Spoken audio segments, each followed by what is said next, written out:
Gimana sih awal mulanya kamu menyadari bahwa kamu tuh kena yang namanya gejala stroke? Kenanya itu harusnya hipertensi dulu gitu. Jadi dari Oke. hipertensi baru naik level jadi stroke. Setelah dicek tensi udah sekian, terus udah ke dokter, dokter udah bilang harus hati-hati, Mhm. gue nggak rubah gaya hidup. Lu tidak rubah gaya hidup ya? Jadi lu Betul, istilahnya lu nggak sadar waktu itu ya? betul. Oke. Apa yang lu rasakan pertama kali ketika kondisi itu terjadi baik secara fisik dan emosional Oke. tentunya? Mungkin gue lebih ke arah ini kali ya, emosionalnya gue ya. Jadi gue tuh berasa kayak gue udah nggak bisa ngapa-ngapain lagi, dan segala mimpi gue waktu itu, gue punya banyak list gitu, semuanya jadi harus ditunda atau mungkin dihapus gitu kan ya dari list gue. Dan gue merasa kayak dunia udah hancur. Ya.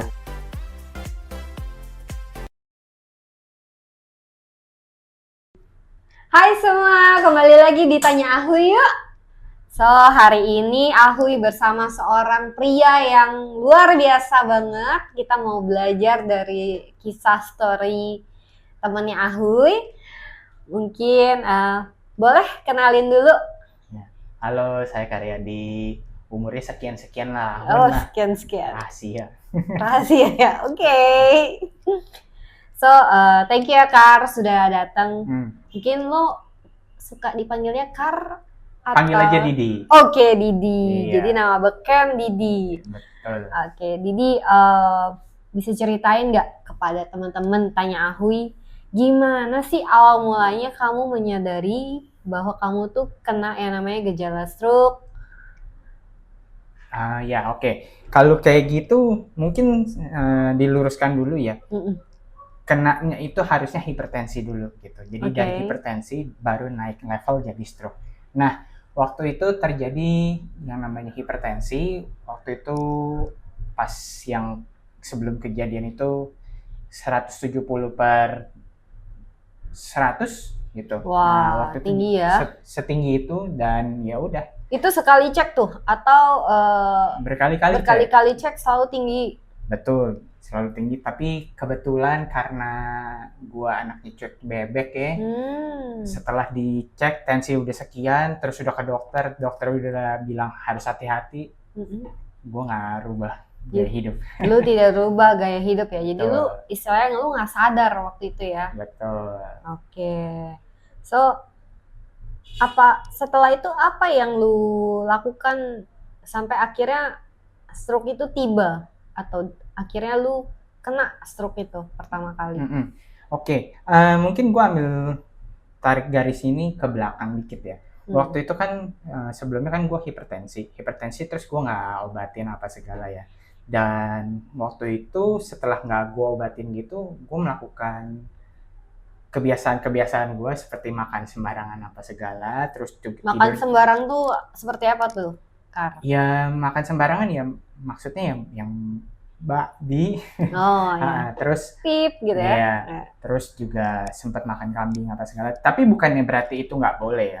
Tapi kebetulan karena gue ada kasusnya seperti itu, dan gue juga darah tinggi, dan gue tetap konsumsi itu, ya itulah yang menyebabkan gue jadi stroke gitu. Nah, setelah gue tes itu 170-an itu tekanan darahnya, gue cuek aja. Nah, setelah cuek itu juga gue bukannya hati-hati gitu apa segala, tapi gue malah masa bodoh dan gue nggak peduli gitu. Kan gue berpikir seperti ini, alah gue masih muda, jadi mana mungkin sih gue stroke gitu loh. Nah, tapi ternyata begitu kena plak, udah. Begitu kena langsung tergeletak gitu ya? Tergeletak. Dan itu berapa tahun yang lalu dari 2025 ini ya? Sekitar 7 tahun sih ya. Kejadiannya itu di 2017 bulan Desember. Gitu. Oke. Apa yang lu rasakan pertama kali ketika kondisi itu terjadi baik secara fisik dan emosional tentunya? Mungkin gue lebih ke arah ini kali ya, emosionalnya gue ya. Jadi gue tuh berasa kayak gue udah nggak bisa ngapa-ngapain lagi, dan segala mimpi gue waktu itu, gue punya banyak list gitu, semuanya jadi harus ditunda atau mungkin dihapus gitu kan ya dari list gue. Dan gue berasa kayak dunia udah hancur buat gue gitu loh. Jadi gue punya mimpi gede-gede gitu, tapi setelah kena stroke ya gue nggak bisa berani bermimpi lagi untuk hal itu gitu loh. Oke. Boleh share mimpi lu tuh waktu itu apa? Salah satu mimpi yang paling gue pengen capai itu adalah bawa mama gue jalan-jalan, jalan-jalannya tapi ke luar negeri gitu. Nah, hal itu yang jadi pendorong gue untuk kerja gitu. Nah, tapi kan setelah kena itu, jadi gue lagi jadi mikir, aduh, gue kayak buat ngobatin apa segala aja gini kan butuh dana juga kan, lumayan banyak lah gitu. Terus gimana caranya ya gue bisa split income gue untuk hal seperti ini gitu, untuk mama berapa apa segala gitu. Jadi gue berasa kayak jadi bingung gitu dan nggak tahu harus gimana. Oke. Berarti dari income lo saat ini lo ada spare uang untuk pengobatan, kemudian untuk mama dan sebagainya ya, untuk kebutuhan hidup ya. Betul. Masih ada lebih? Ya kadang ada sih, kadang ada. Ya? Oke. Bagaimana rasanya bagaimana proses pemulihan yang kamu alami pada saat itu, yang kamu jalanin, proses pemulihannya itu seperti apa, dan momen-momen tersulit apa yang berkesan dari setelah kejadian bulan Desember 2017 itu? Oke. Mungkin gue coba cerita dari pertama kali ya. Waktu gue pertama kali kena stroke itu, gue putus asa banget. Dan 3 bulan pertama itu selalu lewat di pikiran gue itu untuk bunuh diri aja. Gitu. Wah. Jadi walaupun tapi sudah sampai mencoba bunuh diri? Belum, untungnya belum. Kenapa? Karena nggak punya kesempatannya. Lucunya seperti itu. Gue punya keinginan mau bunuh diri, tapi kayak Tuhan tuh gagalin itulah gitu. Kurang lebih tuh kayak dulu di sebelah ranjang gue misalnya ada taruh gunting apa segala, tapi lucunya pada saat itu gunting itu nggak ada gitu. Dan 3 bulan berturut-turut itu gue selalu pengen bunuh diri dan itu selalu digagalkan gitu, seperti itu. Jadi gue bersyukur banget kenal yang namanya Tuhan. Karena tanpa dia itu pasti gue udah check out dari dunia ini. Tapi setelah gue kenal dia, walaupun memang gue kenal Tuhan itu dari gue kecil, tapi setelah kejadian ini gue jadi kayak berpikir, lu tuh punya misi besar di dunia ini gitu. Jadi lu harus bisa kuat dan sehat gitu. Jadi bukan cuma sekedar kayak hidup terus jalan biasa begitu, tapi gue jadi dapat satu peneguhan dari Tuhan bahwa setelah gue stroke ini ya masih ada rencana-rencana Tuhan yang lain yang masih bisa gue penuhi gitu loh. Luar biasa ya. Salah satunya adalah ya bisa cerita gini di podcast lo. Wow, gitu. Semoga teman-teman yang di luar sana nih yang makanannya masih belum bener, pola tidurnya masih salah, kurang istirahat gitu ya, bisa berubah ya. Betul. Dari story lu ya dia. So terus akhirnya momen tersulit itu kan sudah berlewat ya Di. Siapa sih dukungan yang membantu lu selama proses pemulihan? Yang banyak mendukung gue itu pasti pertama-tama keluarga ya. Karena tanpa keluarga itu mungkin gue ya putus asanya lebih intens gitu ya. Jadi kayak nggak tahu mau ngapain apa segala. Nah, kedua itu dari komunitas. Karena apa begitu? Karena gara-gara komunitas inilah, komunitas yang positif, gue jadi kayak jadi kayak punya wadah untuk cerita gitu apa segala kan. Jadi penting banget buat lu dan teman-teman yang mendengarkan itu punya sebuah komunitas, dan komunitas itu harus yang positif ya. Yes, positif guys, jangan yang negatif. Oke. Itu komunitas itu lu ikuti setelah lo stroke atau sebelum lo stroke itu memang sudah ikut komunitas tersebut? Nah, untuk ngikut komunitas itu gua udah ikut sebelum gua stroke. Dan karena gue sudah ikut sebelum stroke, jadi waktu gue kena stroke itu teman-teman yang komunitas itu tetap nyamperin gue, tanya apa kabar, menjenguk gitu apa segala, dan itu bener-bener kayak membuat gue jadi kuat gitu loh. Wow. Pastinya teman-teman komunitas itu juga ngingetin lo itu ya, sebelum terjadinya stroke itu mungkin ada ngingetin lo ada cerita tentang hipertensi lo dan sebagainya? Ya, ada, dan mereka juga udah sering ngingetin, tapi ya gue kan masa bodoh banget kan gitu, ya jadi ya gitulah. Karena mikir gue masih muda. Iya, muda. Gitu ya, waktu itu ya. Iya. Atau ada pikiran lain gitu kan, selain karena lu ngerasa gue nggak mau lah dengerin kata dokter? Ya waktu itu sih kayak gue punya satu pikiran, dok please lah nggak usah ngomong gitu, karena gue mau kejar income lebih nih buat bawa orang tua gue ke luar negeri kan gitu, mau jalan-jalan apa segala. Jadi ya gitulah, jadi ya nggak bisa inilah, nggak bisa namanya cut ya, sorry, susun kata-katanya dulu. It's okay. Sorry, tadi lu tanyanya? Kan sebelumnya komunitas ada ini kan, ada ngingetin lu, tapi lu tetap denial.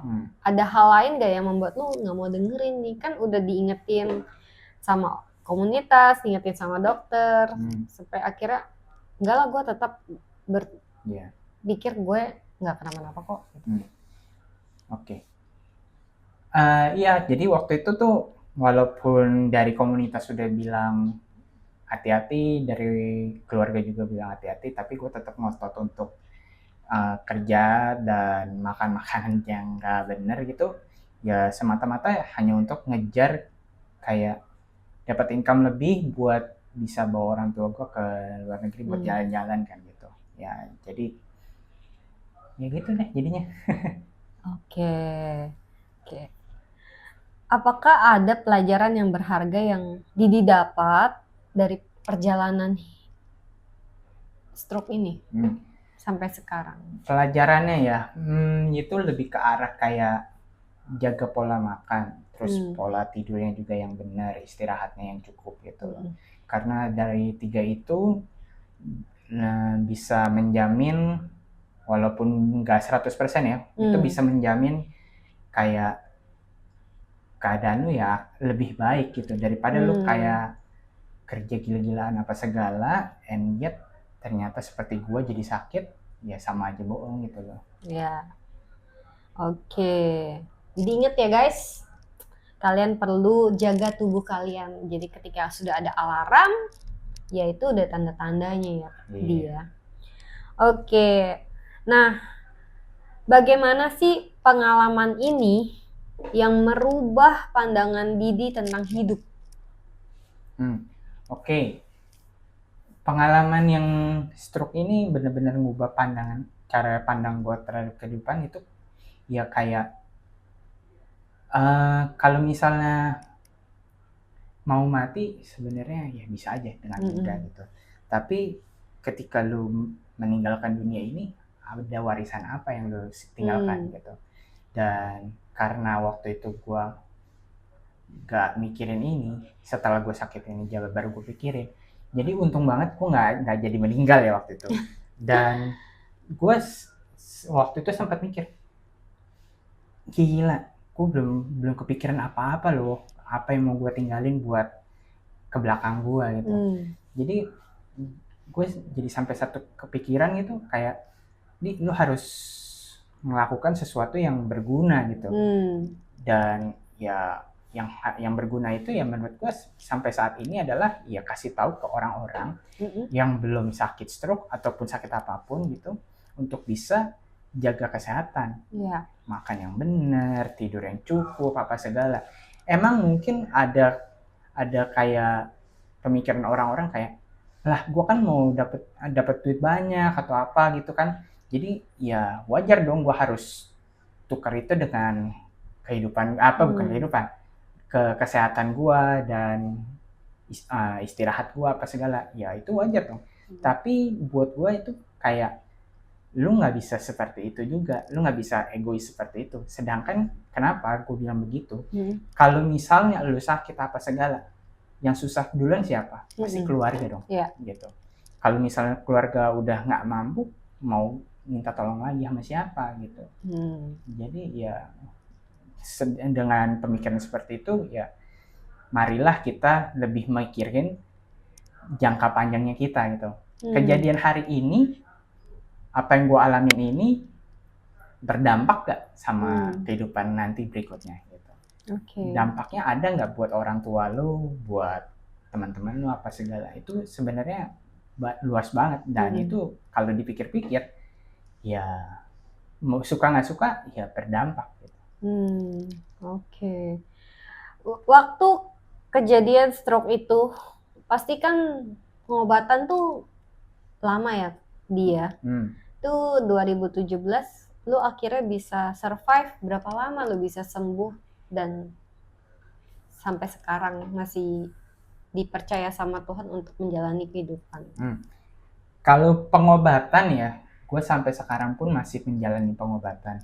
Dan dibilang sembuh juga, sekarang belum sembuh 100%. Dan mungkin ya karena stroke itu kalau udah kena nggak bakal sembuh 100%. Jadi paling tinggi mungkin yang gue rasa itu bisa gue kejar adalah 95% gitu. Jadi untuk mencapai hal seperti itu ya butuh kerja keras banget nih gitu. 95% dan sekarang lu posisinya ada berapa persen ya? Posisi gue saat ini mungkin sekitar 85%. 85% ya? Iya, jadi waktu pertama kali gue kena stroke itu gue bener-bener jalannya, kalau misalnya kalian lihat, kalau jalan kan biasa kiri kanan gini ya. Nah, waktu gue kena stroke itu, gue jalannya kiri, nendang ke kanan, baru lurus gitu. Jadi itu bener-bener susah banget buat berjalan. Tapi akhirnya seiring berjalannya waktu sama ngototnya gue mau cepet sembuh, ya jadinya gue sekarang udah lumayan bisa lurus gitu jalannya. Wow, keren banget ya. Jadi lu mengalami proses yang namanya terapi, ke dokter. Betul. Gitu ya. Total habis berapa tuh pengobatan?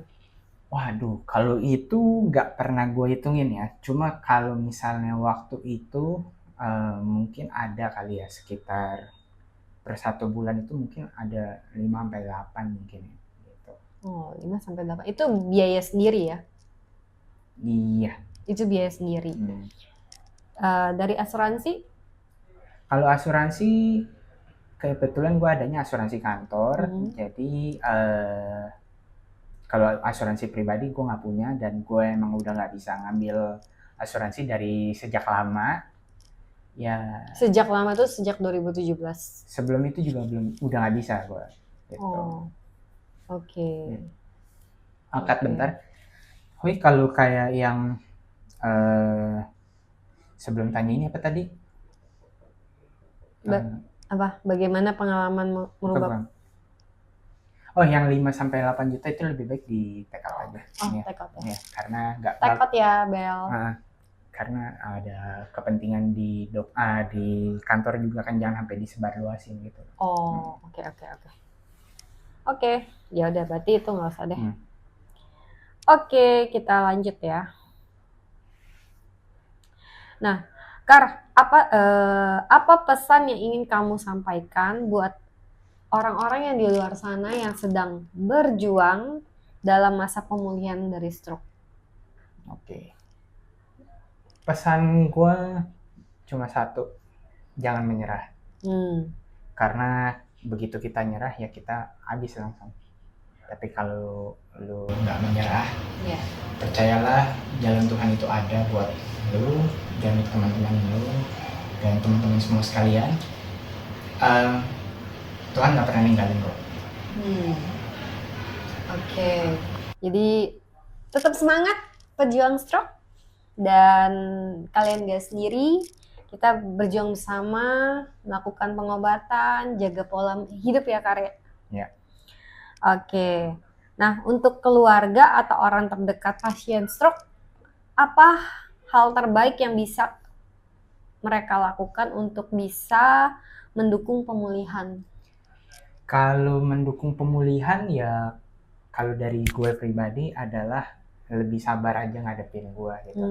Karena di satu sisi karena gue stroke, jadi gue sekarang nggak terlalu bisa ngontrol emosi ya gitu. Kalau dulu mungkin gue masih bisa ngontrol emosi, tapi kalau sekarang stroke itu lebih nggak bisa ngontrol emosi. Jadi kalau misalnya marah-marah atau apa ya harap dimaklum lah gitu. Oke.